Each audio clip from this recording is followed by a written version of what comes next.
guys, welcome back to my channel. So today I'm going to be teaching you how I create my custom lace front wigs. As you can see, I'm going to be using the brand Make Your Own Wig, and I'm using an extra large spandex dome cap. Now what I'm doing right here, I'm just marking the sides because the side has to fit perfectly along the side of the dome cap, so they need to line up. That little strap that the lace front has, you need to make sure it lines perfectly with the cap. So I'm just marking it. And I'll get into the front here in a bit, but right now I'm just sectioning the hair and I'm just going to put it up so I can get it out the way. I'm just going to prep it for when I sew the frontal on. So you can do pigtails or you could do like a bun, whatever is easier for you. I always do pigtails whenever I'm doing a lace front, and I do a bun for whenever I'm doing a closure. It just seems easier to me. So now the front part, you don't want it to line up with the cap at all. So you want it to be a little bit off, but you want the sides to line up. So I'm going to be using my needle and thread to sew on my lace front.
Okay, so now that I've sewed on the lace front, I'm going to take my Ali Grace Brazilian straight bundles and I'm going to start sewing them onto the dome cap.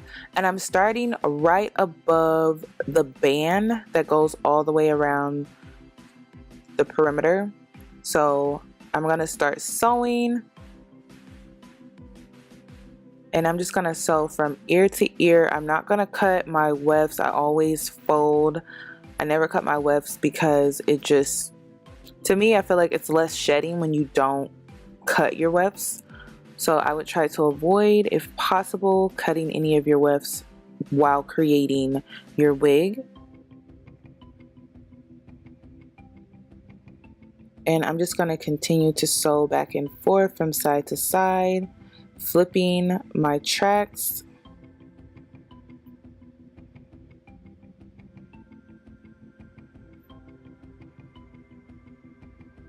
And also make sure you use your pins to hold the hair in place so it can kind of guide you on where you need to sew. And I do sew through my weft, so I do put the needle and thread through the weft for when I sew. That's the technique that I use. Some people use different techniques, but I feel like this makes sure that this technique makes sure that it's going to, your wig's gonna last, in my opinion. I've done it the other way where you just sew around or under, and I felt like my tracks were loose and the wig didn't last as long, so I always sew through my wefts. And I am also doubling up my wefts as well, so I'm not doing single wefts, I'm doing double, because I want to ensure I'm packing all of my hair on this wig to make sure I get the a full looking wig, a high density wig.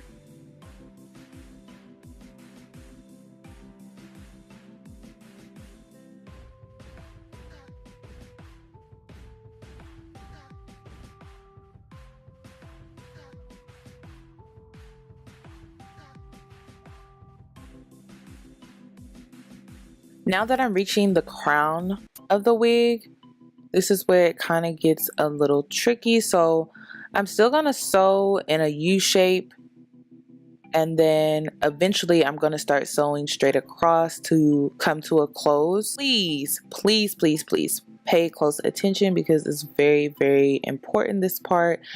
Because if you don't, you won't close your wig properly, if that makes sense. So just make sure you pay attention with this last step.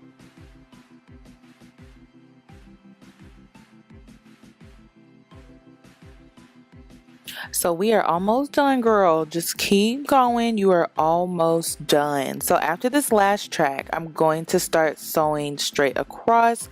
This will be the last track that I go, or that I lay in a U shape.